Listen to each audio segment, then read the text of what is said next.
로마가 세금을 받는 것이 여기 우리 교회에서는 예를 들어서 1년에 100만 원을 받는다. 그럼 이제 로마로 100만 원만 들어가면 돼. 우리 교회 명도로 100만 원만 들어가면 로마는 그것도 끝이야. 200만 원을 받건 300만 원을 받건 그 세장에 안 세면 돼. 이렇게 되는 거예요. 그러니까 유대인들의 입장에서는 이 세리장과 세리라는 사람들이 기본적으로 거둬야 될 세금 이상의 세금을 강제로 지급을 시키는 거예요. 그러니까 백성들로부터는 저는 완전히 도덕 강도고. 근데 그것뿐만이 아니라 우리 대한민국 백성들의 세금을 걷어서 일제시대 때는 일본에다 주는 거예요. 그러니까 이건 내국는 거예요. 우리 민족의 고통과 아픔을 주고 그런 개념과 의미가 들어있다는 것들을 이해를 하셔야 돼요. 자, 이제 그러면 사도에서 관해서 주님께서 하시는 중요한 말씀의 결론적인 부분은 내가 이 인자에 온 것, 이제 10절이 결론이잖아요. 잃어버린 자를 찾아 구원하려고 한다. 그냥 예수님이 이 땅에 오신 가장 중요한 목적은 하나님의 잃어버린 백성들을 쉽게 말하면 악한 마귀의 미혹과 꾀임과 유혹에 넘어가서 자기의 모든 자유의 권한을 넘겨두고 마귀의 종과 노예가 된 사람들을 다시금 건져내어 하나님의 자녀로서 자유함을 누리고 살아갈 수 있는 은혜와 축복을 주게 하신다. 그게 예수님이 주신 가장 중요한 목적이라는 것이죠. 그런데 온 세상 사람들이 다 자유하지 못했습니다. 특별히 하나님께서 아브라함과 약속과 언약을 통해서 아브라함을 하나님의 백성 삼아 주셨거든요. 그러니까 아브라함의 모든 후손들은 그런 축복을 누리는 거예요. 그러면 예수님이 뭐라고 말씀하십니까? 한 번은 수로보니게아 여인, 이제 그 이방의 여인이 자기의 귀신 들린 딸을 고쳐달라고 예수님께 왔을 때 예수님께서 이제 그 자녀들의 떡을 개에게 주지 않는다. 자녀들 것을 왜 개에게? 그러니까 그 이방인을 개 취급했잖아요. 근데 그 여인이 얼마나 지혜로운 대답을 해요. 그 개들도 주인의 상에서 떨어지는 부스러기를 먹고 삽니다. 내가 개라고 할지라도 여기 주인의 상에서 떨어지는 부스러기라도 주세요. 이런 믿음의 고백이거든요. 그래서 그 믿음의 고백으로 그 딸이 고침을 받는 그리고 구원받는 놀라운 역사를 이루게 하셨어요. 그래서 예수님이 오신 것을 먼저 내 백성들 중에서 잃어버린 자를 찾는 게 더 우선 목적이지 이방인의 구원의 목적이 먼저 아니라는 표현의 말씀 주셨던 것을 기억해 볼 수 있어요.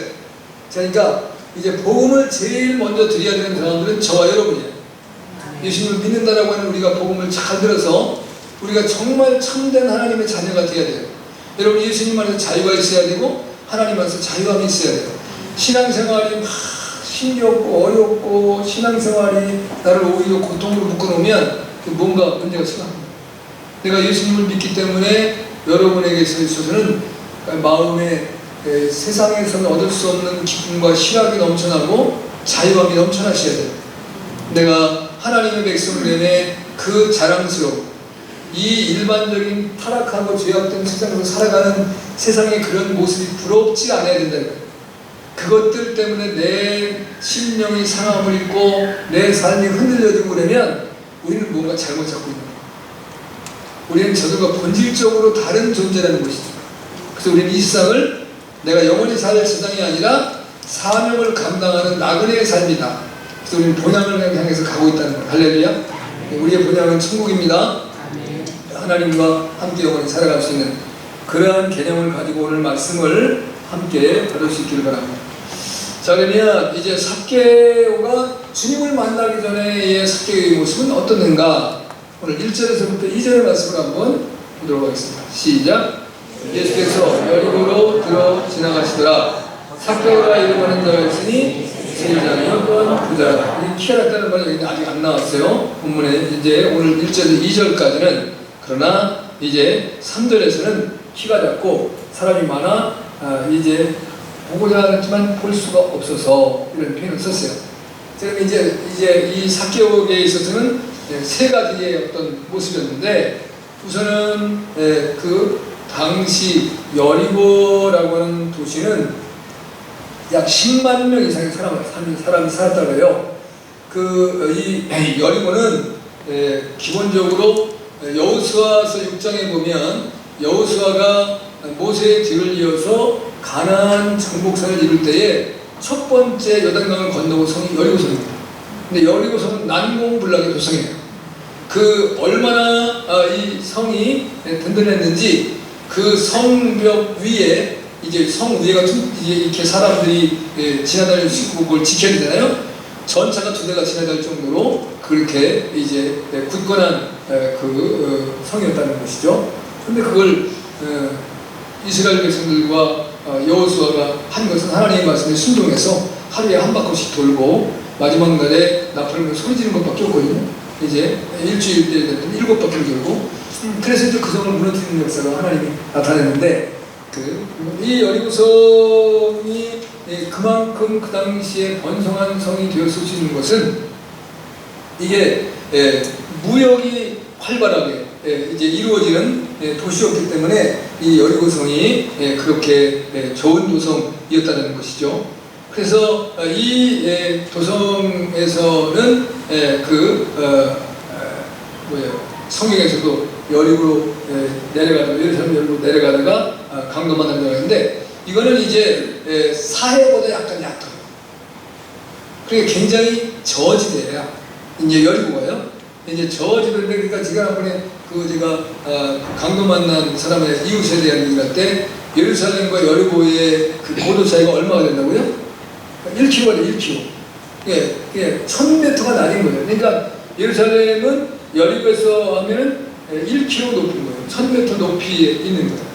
그러니까 1000m는 얼마나 대단히 높은 거예요. 근데 그게 바로 이제 예루살렘에서 직접 직하로 여리고를 가는 건 아니지만, 그렇게 굽이굽이 내려오지만 약 1km 정도가 낮은 지역이 때 사해보다도 낮은 지역에 있는 곳이 이제 여리고였었어요.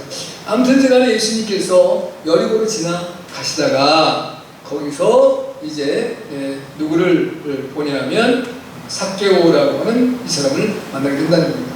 근데 자, 이제 당시 제가 이제 세리들은 호감을 받을 수 없는 사람이라는 거예요. 근데 이 삭개오라는 이름은 굉장히 좋아요.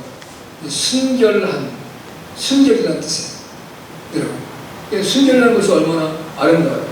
우리 한국 사람들은 지금은 이제 다양한 옷을 입지만, 원래 한국 사람들의 기본적인 옷은 무슨 옷이에요? 흰옷이요, 흰. 순결을 깨끗함을 상징하고, 그러면 옷만 깨끗하게 입으면 되겠어요? 마음도 순결해야죠. 그래서 우리 그 대한민국 사람들이 사실은 여러 가지 문제성은 있지만, 우리 민족을 자랑하는 것 중에 하나가 뭐예요? 우리는 무슨 민족이다? 대개민족. 또 하나는 다인민족이에요. 다인민족. 지금은 이제 다세대가 이제 다문화가 들어왔는데, 원래 대한민국은 단일민족. 그러니까 이제 다른 민족과 섞이지 아니한 민족이라는 거예요. 순수 혈통을 가지고 살아가는 민족. 그 민족이 어떤 민족이에요? 유대민족이에요. 이스라엘 민족.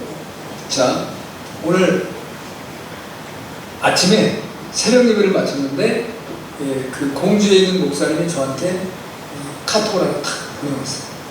그게 뭐냐면 카톡인데, 그 카톡이 그 영상인데,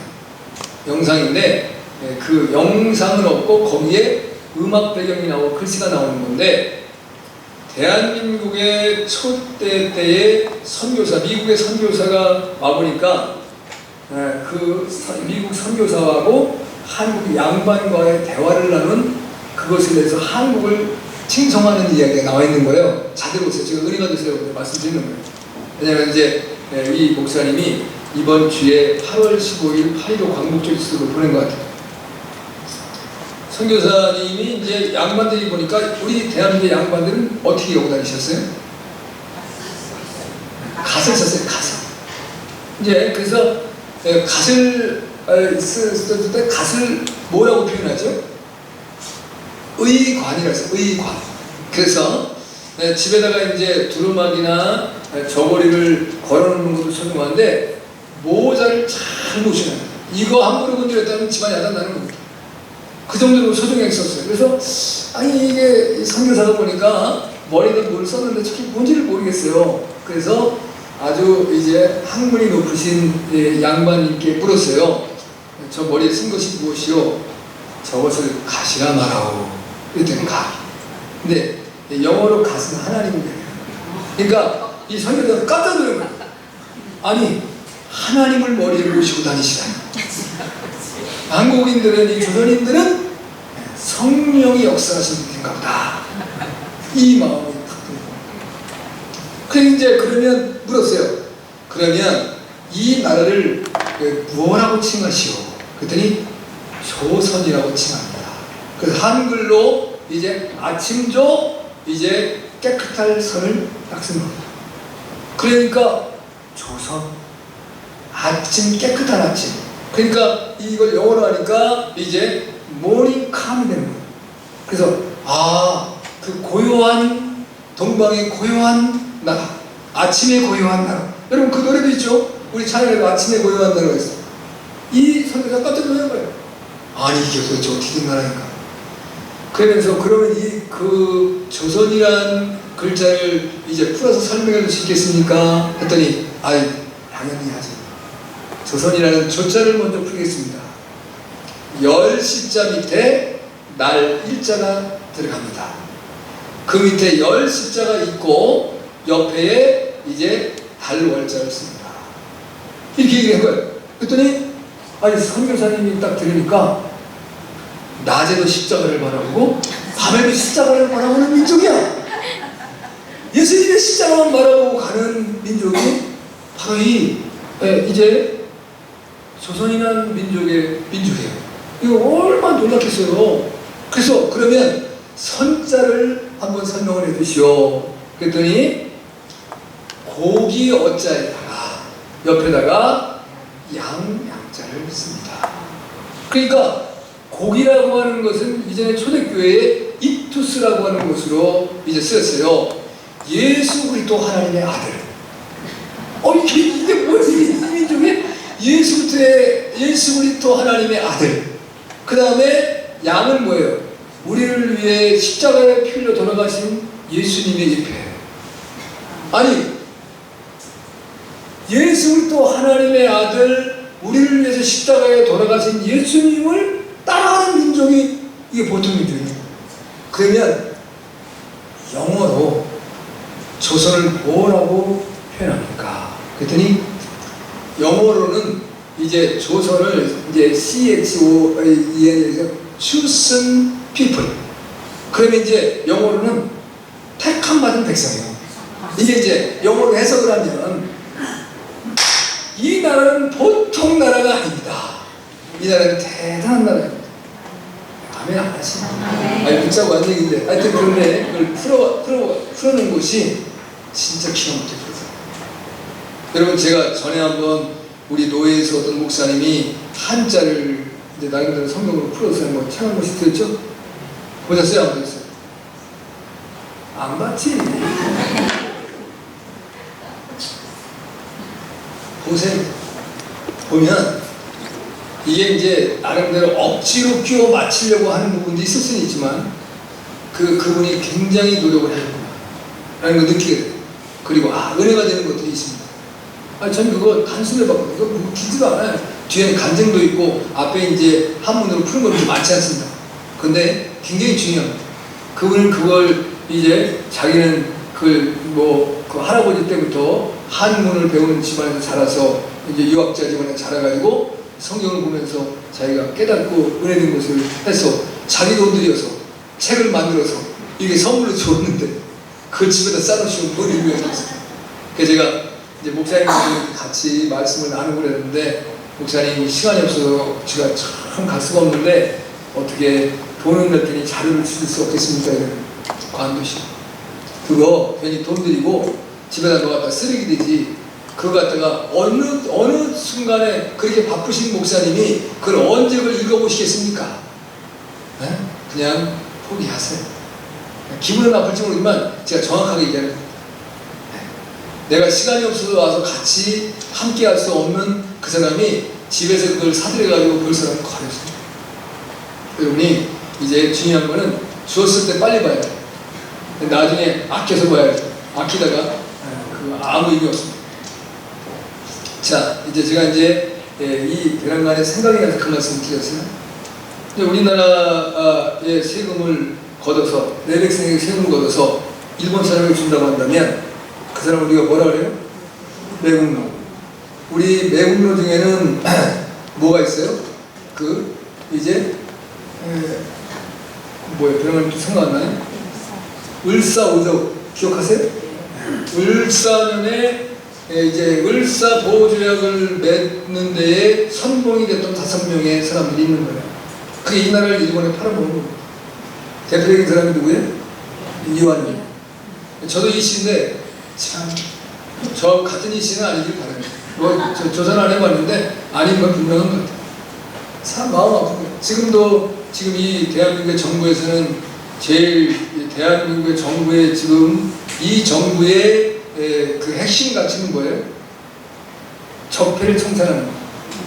그 적폐 청산의 그 핵심에는 일본과의 관계를 정리하잖아요. 그러니까 일본도 그것이 이제 꺾이고 오니까 계속 일본도 이제 우리 대한민국을 힘들게 하는 거거든요. 그러니까 근데 이거는 실제적으로는 이건 어떻게 해석해야 될지 모르지만 저는 개인적으로는 한 번은 이제 걸어 넘어가야 되는 거라고 생각해요.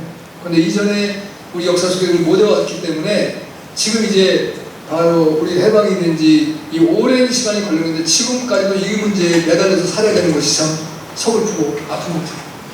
지금 세계화 속에서는 나라는 분명히 존재하지만 지금 세계 무역 자유무역 시대에서 이게 그런 것들에 얽매여 가지고 국가끼리 분쟁이 되어지면 다 고립되는 거거든요.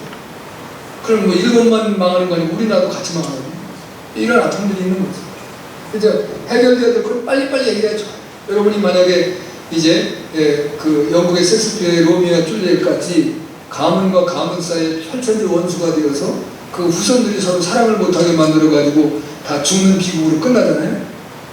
그건 의미가 없는 거죠. 빨리 풀어야죠. 만약에 가문끼리 원수가 됐으면 빨리 푸는 게 행복. 여러분들 만약에 여러분끼리 믿음 생활하면서 누구하고 내가 난 참 그 사람 때문에 내가 교회를 가긴 가야 되는데 그 사람만 생각하면 내가 이제 현기증이 나고 어지럽고 구토가 나가지고 내가 교회를 못 가겠어. 그럼 빨리 풀어야 돼. 기도하시고. 그게 행복한 거예요. 그럼 그게 자꾸 지나버리면 어려워요.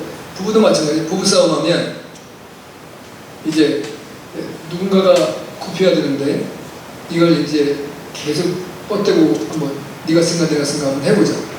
그리고 하루 지나면 그 다음날 내가 미안하다고 풀기가 쉽지가 않아요. 근데 그 다음날 또 지나면 더 어려워요. 일주일 지나면 더 힘들어요. 그러면 이제 승기려면 둘 중에 한 사람이 이제 여자가 친정으로 가는가 남자가 이제 아버지 집에 가든가 안 들어와. 그러면 이제 한 달로 넘어가고 골치 아파집니다. 그러니까 빨리 푸는 게 행복이에요. 할렐루야. 그러니까 문제는 쉽게 해결하죠. 아니 부부 사이에 자존심이 뭐가 필요해요? 네? 아니 부부한테 자존심 펴서 뭐 할 거예요? 남자가 돼가지고 쪼잔하게 부인한테 자존심 세우려고 그게 무슨 남자야? 네? 그 남자가 아니지. 이 골치 아픈 거예요. 그렇게 보죠. 그러니까 부인한테 자존심 세울 필요가 없는 거예요. 부인은 정말 내 몸같이 사랑해야 돼. 아담이 말씀 너는 당신은 내 뼈 중에 뼈 살 중에 살입니다. 이렇게 고백하면 얼마나 행복해요. 그리고 아내는 남편의 기를 죽이지 말고 어떻게든지 살려드려야죠. 당신 때문에 내가 너무 행복하고 우리 가족이 살아요. 너무 좋습니다. 당신만 보면 그냥 나는 모든 것이 만사롭게 이렇게 되면 얼마나 남편이 좋아하시겠어요. 근데 아이고 시집 올 때야 지금이냐 이러면 골치 아픈 거야. 자 그러면 이제 예수님을 만나기 전에 삭개오는 소외당한 자인데 3중의 소외를 당했어요. 이게 굉장히 중요한 거예요. 잘 보시면. 첫째는 세리장 되겠습니다. 지금 세무서장팀 되는 건데, 제가 자율징수권을 가졌다고 했잖아요. 민족으로 또 소유를 정합니다. 유대민족이 밀어내요. 그러니까 나는 유대인인데도 유대인과 함께 할 수 없는 존재. 너무 성실한 거. 두 번째는 부자예요. 이 사람은 돈 중심으로 살아요. 그러니까 하나님으로부터 상실된 사람. 예수님은 하나님과 돈과 어느 것을 섬길까를 결정하라고. 하나님을 섬기지 않으면 돈을 섬기고 살아가는 존재가 된다는 거예요. 돈을 섬기면 하나님을 섬길 수가 없다는 거예요. 함께 섬길 수가 있으면 얼마나 좋겠어요. 그게 안 된다는 거예요. 그래서 이제 맘모니즘이라는 표현을 쓰는데 우리식으로 말하면 돈이심이야, 돈이심. 그러니까 그걸 우리 한국적인 표현은 돈 다예요. 그래, 돈 다에다가 정말 돌아버립니다. 돈이 다가 돼가지고. 그래서 빙글빙글 돌기 시작하고. 지난번에 전철을 타고 서울 갔다 오는데 한 초등학생 쯤 되는 것 같아. 나 지에 안 쓰러지는 게 참 대단하더라고. 그 이제 전철에서 계속 오른쪽으로 되게 돌대. 아우, 이제 쓰러지면 어떻게 할까. 근데 요즘에는 그런 걸 말을 못해요. 왜냐면 그 분명히 부모님이 어디 있을 텐데 그 부모님도 말하는데 내가 말했다면 당신이 뭔데라고 이게 시비거리가 되잖아요. 근데 쓰러지진 않더라고. 나중에 엄마가 잡더라고. 참 희한한 사람들 많아. 정말 돌아버리면 큰일 나죠. 그 다음에 세 번째는 시가죠. 왜냐면 콤플렉스인데, 이제 여러분이 이제 콤플렉스라는 얘기 들어보셨죠? 많이 사용돼요. 원래 콤플렉스는 복합된이라는 뜻이에요. 어느 뜻이. 근데 이게 변형돼가지고 뭐라고 하냐면 무의식 속에 잠겨있는 억압된 관념. 나도 모르게 뭔가 콱 날 줘요. 난 그렇지 않다라고 난 말을 해요. 사람들한테는 아니 난 괜찮아. 난 뭐 이거 가지고 난 그렇게 뭐 흔들리고 그러는 사람 아니야. 근데 나도 모르게 그것 때문에 내가 고통을 받아. 내 삶. 이걸 콤플렉스라고 표현해요. 그걸 이제 더 쉬운 말로 하면 열등감. 간단한 말로. 그러니까 공연히 열등감이 있는 거예요. 누가 나한테 뭐를 말해주려 하는데 그게 내가 거기 주눅이 들고 내가 그냥 기운이 빠지고 내가 약해지는 거예요. 근데 그건 다양한데 그런 종류는 뭐 예를 들어서 내가 공부를 못하신 분들은 누가 뭐 어디 학교 나왔어요 묻지도 않는데 괜히 내가 그냥 작아져요. 나한테 뭐 물어볼까 봐 겁나. 물어볼 사람 아무도 없어요. 그냥 당당하신 분. 뭐 어디 학교 나왔냐면 나는 최상의 학교를 나왔습니다. 이렇게 말씀하세요. 그럼 나는 하나님의 학문을 배운 사람이에요. 나는 하늘의 학문을 배워서 세상 것보다 훨씬 높은 걸 배웠어요. 그냥 최상의 학문을 배웠습니다. 누가 물어보고 그럼 더 이상 안 물어요. 저분은 박사신가 보다 이렇게 생각했어요. 난 그럼 학위가 몇 개 있습니까? 그러면 난 셀 수가 없습니다. 이렇게 얘기하는데. 근데 그 삭개오는 키에 문제였어요. 키가 작은 게 콤플렉스. 키가 작다는 거. 그래서 쉽게 말하면 자기로부터 스스로가 소외되는 거. 나 자신, 자신. 세 가지의 상실감을 살아가지고 살아가는 사람. 이 삭개오는 소외된 사람이었습니다. 그런데 이 삭개오가 뽕나무 위로 올라갔다 했습니다. 오늘 3절 4절을 보겠습니다. 시작. 저가 예수께서 어떠한 사람인가에 보고자 하되 키가 작고 사람이면 할 수 없어 앞으로 달려가 보기 위하여 뽕나무에 올라가니 이는 예수께서 위로 지나가시게 됩니다. 이렇게 말씀하세요. 자, 그러면 여기서 이제 우리가 하나가 이제 처음에 성경을 번역하신 분들이 잘못 번역해서 뽕나무가 아니에요. 이건 이제 돌무화과나무예요. 그러니까 이제 돌무화과나무를 이분이 이제 대한민국의 무화과나무 그 당시 없었잖아요. 지금은 뭐 남도에도 많이 있고 무화과나무 지금 뭐 여기 이 중부청에도 있어요, 그죠? 이제 무화과나무가 있는데 전에는 무화과나무가 없으니까 이게 무슨 나무인지 모르는 그냥 그냥 뽕나무라고 표현을 하셨던 건데 원래 돌무화과라고 해요. 이제 우리가 그 사과도 돌사과 있고 돌매도 있고 있잖아요. 근데 이걸 잘 관리를 안 하고 접붙임이 되지 그러지 않은 거는 그냥 돌사과는 사과도 조그맣고 배도 조그맣고 이렇잖아요. 이제 그런데 이 돌무화과도 제가 뭐 보지는 못했고 먹어도 오지는 않았으니까 무화과 열매라도 짓겠지. 이런 뭐가 나오는데 그냥 뽕나무를 했어요. 근데 여러분이 이제 알게 됐으니까 다음부터는 뽕나무라고 하고 이제 돌무화과 나무나 이렇게 이해를 하시면 좋겠어요. 이제 그게 나무가 높으니까 올라가서 예수님을 보려고 했다는 것이에요. 쉽게 말하면 예수님을 이제 이 말씀은 사랑하니까 예수님을 보려고 했죠. 예수님에 대한 소문이 나왔어요. 나는 소외당한 자, 어떤 측면에서는 돈도 있고 부자고 이제 권세도 있어요. 내가 세금 모는데 누가 돈 안 주면 어떻게 해요? 뺏어가잖아요. 뭐 이제 뭐든지 가져가면 돼. 그런 이제 권세가 힘이 있는 거예요. 그런데 키가 잡았어요. 그런 상황 속에서 자기는 뭐 같은 동족들이 자기를 인정 안 해주고 그리고 이제 사람들이 자기를 꺼려하고 또 하나님 앞에 나아갈 수 없는 존재가 됐고 그리고 자기 자신도 컴플렉스에 시달리고 있는데 근데 예수님에 대한 소식을 들었다가 어디서든지 들은 거예요. 그런데 기본적으로 이 사람이 유대인이니까 예수라는 이름을 알 거 아니에요. 마태복음 1장 21절에 예수라는 말이 무슨 말이에요? 자기 백성을 그 죄에서 구원하신다. 이분 만나면 될 것 같아요. 네, 내가 죄인 세리인데 나의 죄에서 나를 구원하실 분인 이분을 좀 만나면 좋겠다. 그 나름대로 그분을 사랑하고 연모하는 마음이 생겼었겠죠. 그 어느 몇 날 며칠 전인지 모르지만 근데 여리고를 지나가신다는 소문을 들었어요. 사람들이 웅성웅성거리고 나갔어요. 뭐 키가 작아서 안 보였다고 하는데 키가 작아서 안 보인 것보다는 사람들이 싫어하니까 같이 들어갈 수가 없어요. 앞으로 가면 볼 수 있죠. 왜 키 작은 사람은 안 보여요? 앞에 가면 보잖아요.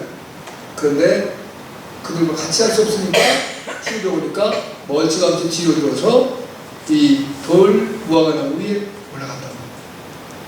그래 이게 이제 주님을 사랑하기 때문에 그들은 보고 싶은 거예요. 그들을 보기만 하면 그분이 어떠하게 생기신 분인가, 그분이 어떠한 일을 하시는가, 그 만나보고 싶었다는 것이죠. 자, 여기서 이제 중요한 문제를 제가 하나 제기하는 거예요. 자, 이제 오늘 본문은 아니지만 이 비슷한 얘기를 보면 누가복음 16장 19절에서부터 31절에 보면 하나의 비유가 나와요. 무슨 비유예요? 이제 부자와 나사렛에 대한 거기 나사렛에 대한 비유가 나와요.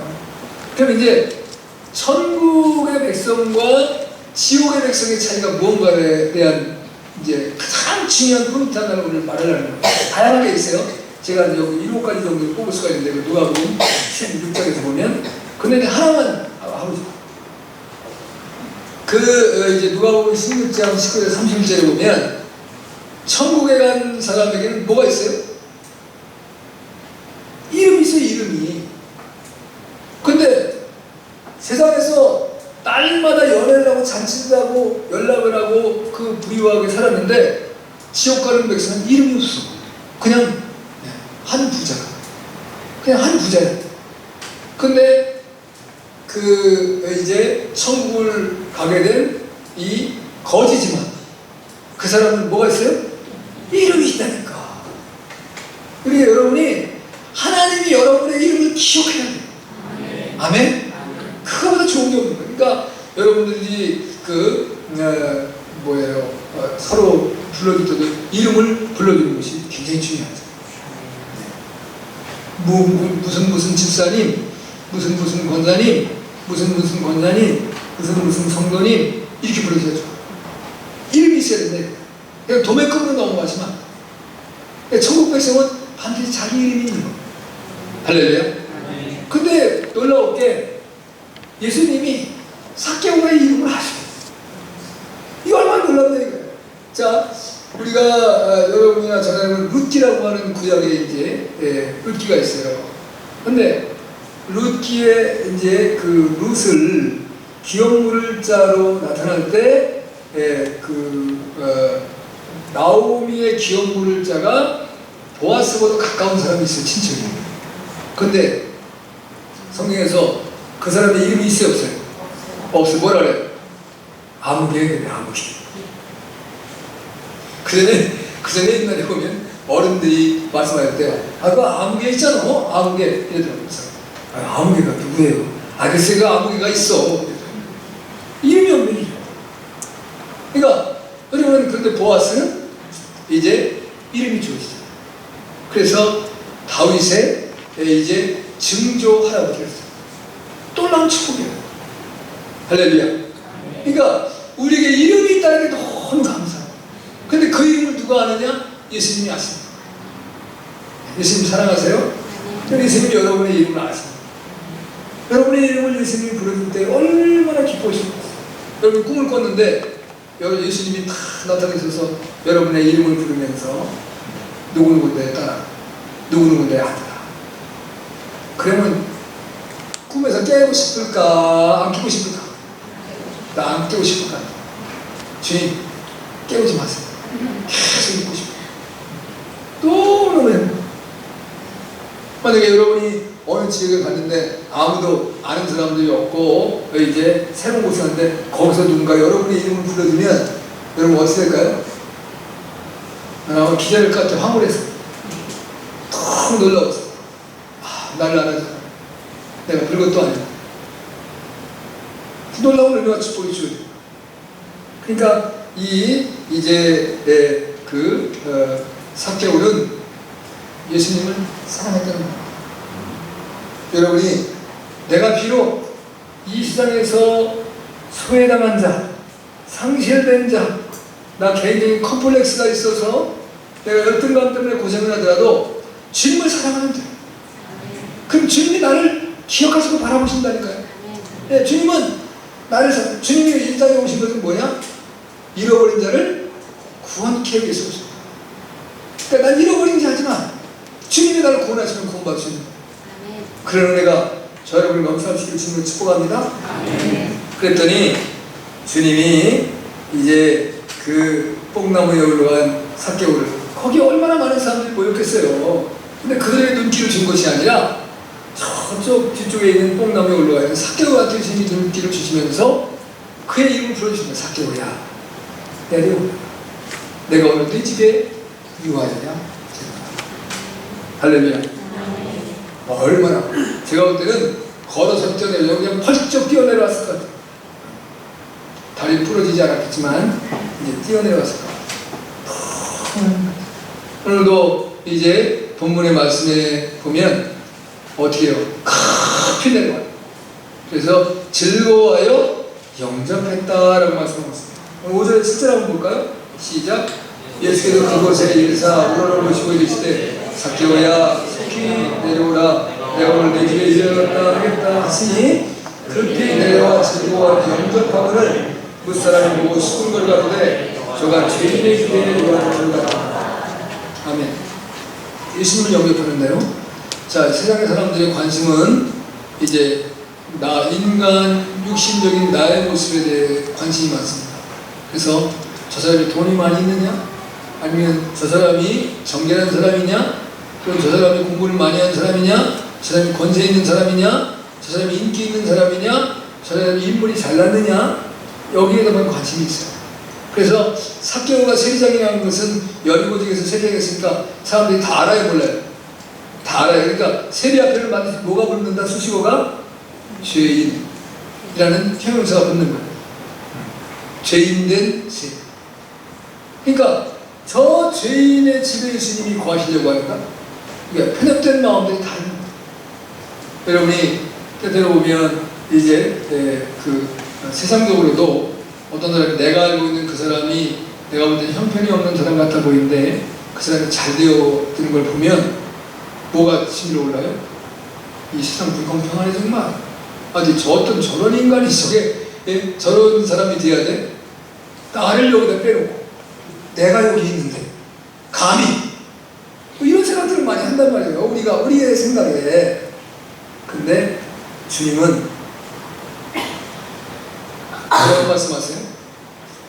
내가 죄인이라고 하는 자는 이제 의로워질 수가 있고, 내가 의인이라고 하는 자는 결코 의로워질 수 없는 죄인으로 전락할 수밖에 없다는 거죠. 그러니까 본다라고 하는 사람은 장님되어지는 것이고, 나는 볼 수 없는 존재가 되었습니다 라는 자는 볼 수 있도록 눈을 열어주신다는 거예요. 할렐루야. 그러니까 예수님을 기쁨으로 오늘 이제 삭개오가 영접합니다. 영접하고 나왔으면 삭개오만 구원받았을까요? 온 가족이 구원받았을까요? 온 가족이 구원받았죠. 그런데 그때 즉시로 삭개오가 고백하는 게 있어요. 놀라운 변화입니다. 자, 우리가 주님의 은혜로 주님을 영접하고 구원받으면 변화가 돼야 되는데, 여기 변화 속에 보면 그 8절 같이 한번 8절 읽겠습니다. 시작. 삭개오가 서서 주께 여짜오되 주여 보시옵소서. 내 소리의 절반을 가난한 자들에게 주겠사오며 만일 이것을 투색한 일이 있으면 4배를 갚겠나이다. 아멘. 여기 보면 주겠다 갚겠나이다. 그것도 이제 거의 같은 말씀인데, 이게 현재 직설 능동태 1인칭으로 써요. 그러니까 자기 자신 스스로가 고백하는 건데, 내가 이 다음에 내가 좀 현직에서 은퇴하면, 아니면 내가 죽으면 내 유산을 반을 내놓겠습니다. 아니면 토색한 거를 내놓을 갖겠습니다. 그게 아니라 지금 즉시 내가 바로 지금 내 재산 절반을 가난한 자를 위해서 내놓겠습니다. 강요한 게 아니에요. 예수님이 강요하지 않았어요? 누가? 삭개오가 스스로 자신. 내가 예수님을 영접하고 나서 구원받고 나니까 이게 완전히 새 사람으로 이제 바뀌어졌어요. 그래서 재산 절반을 내는, 이 사람이 뭐라 그랬어요? 삭개오는 뭐다? 부자라 했어요. 부자. 아니 글쎄요, 얼만큼 돈이 있어야 부자라고 그러는 거예요? 그런데 그 부자에 대한 개념은 정확히 이제 이해할 수 없겠는데, 기본적으로 지금 그냥 일반적으로 따지면 부자라 그러면 첫째는 집이 있어야 되죠. 그죠?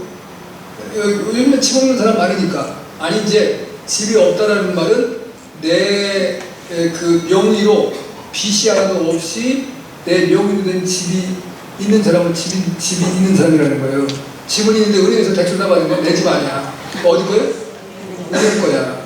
그러니까 이건 집이 있다는, 내 이름으로는 되어 있지만 지금 그건 내 집은 아니에요, 아직까지. 그러니까 이제 은행에 대출이 없는 집을 가지고 있어야 되고, 그 다음에는 또 이제 한 달에 수입이 좀 어느 정도 돼야 될까요? 부자 정도 되면 1,000만 원 이상 돼야 될까요? 그죠? 지금 1,000만 원 갖고 부자라고 할까? 부자라고 해야 돼요. 잘 모르나 봐. 여러분, 저보다 여러분 잘 알아요. 하여튼 부자라는 무슨 재산이 어느 정도 있어야 되잖아요. 우리 대한민국에서는 조선시대부터 내려오는 부자가 있죠. 경주에 누구? 최부자였죠. 근데 이 분들이 나중에 이제 일제시대에 일본에다 압류되고 다 이제 그 재산을 다 이제 탕진하거나 빼앗기다시피 하잖아요. 근데 그 당시에 독립군을 위해서 내놓았던 돈이 200억이었다. 200억. 지금 돈은. 그 은행에서 자기 재산을 담보받아가지고.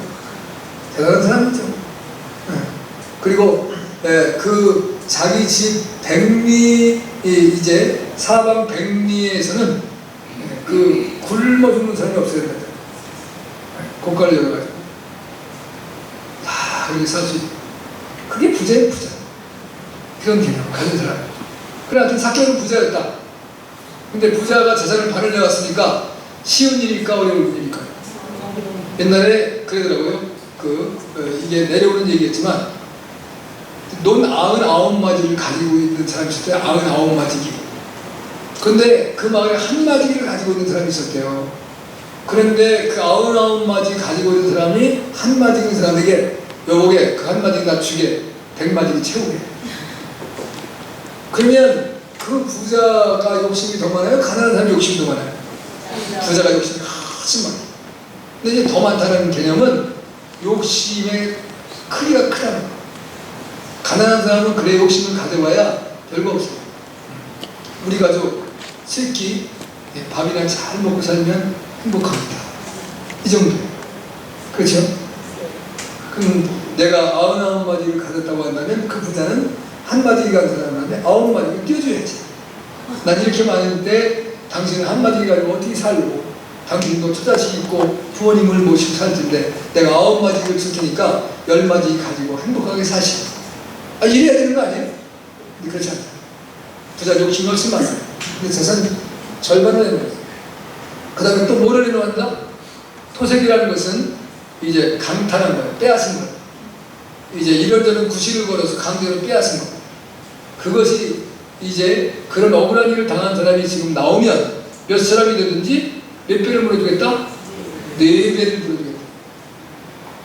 여러분, 그거는 성경에 나와 있는 법에도 성경은 내가 그렇게 남의 걸 착취했으면 그 원금에다 5분의 1만 더해주면 돼. 그런데 4배를 준다는 것은 상상하기 어려워요. 하나님의 놀라운 것을 변화된 사람의 모습입니다. 여러분, 삭개오는 이제 이 땅의 것을 다 포기했을 때 하나님의 것을 얻는 비밀을 아는 거예요. 이 땅의 것이 가득 채워지면 하나님의 것이 들어올 수가 없어요. 내가 가득 채워졌어. 나를 비워놔야지만 하늘의 것이 내게 채워져요. 여러분, 하나님의 나라에서 주어질 그 상급과 축복들이 얼마나 위대하고 복되겠습니까? 그것을 사모하고 바라보면 이 땅의 것을 내려놓을 수 있어야 돼요. 이 땅의 것을 내려놓아서 이 땅의 것으로 하늘의 것을 살 수 있다라고만 한다면 얼마든지 여러분들이 내려놓고 하늘의 것을 취할 수 있는 그런 놀라운 은혜가 이제 3가지 모든 것에 소외됐던 불쌍한 인생 이 삭개오가 구원받은 백성이 되어서 이 놀라운 은총을 누리고 그리고 변화된 것처럼 여러분에게도 예수님을 만남으로 여러분의 삶의 놀라운 변화의 역사가 늘 날마다 새롭게 넘쳐날 수 있기를 주님으로 축복합니다. 아멘.